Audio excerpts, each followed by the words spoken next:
মাছ মাংস খায়, এ আবার কোন সন্ন্যাসী? এই প্রশ্ন অনেকেই স্বামী বিবেকানন্দ করে থাকে।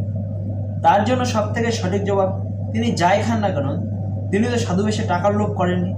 তুমি সাধু বেশে একের পর শিষ্যকে জুড়ে টাকা রোজগার করার পথ খুলে নেননি।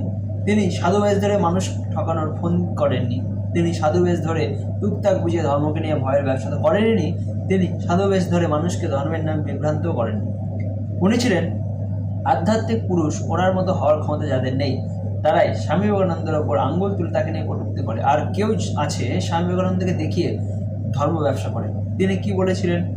একদিকে তিনি ভারত মাতার পূজা ঘরে ঘরে করার কথা বলেছেন, অন্যদিকে তিনি শক্তি অর্জনের জন্য মা কালীর পূজা করতে বলেন। আর সেই শক্তিকে বোঝার জন্যই ভগবদ গীতার আশ্রয় নেওয়ার কথা বলেছেন। তিনি শুধু যুবক শ্রেণীকে যুক্ত হওয়ার আদেশে সারা ভারতবর্ষব্যাপী আন্দোলন করিয়েছেন। আর সেই আন্দোলনের জন্য হাজার হাজার তরুণ তরুণীরা আজও স্বামী বিবেকানন্দের পথ বেছে নেন।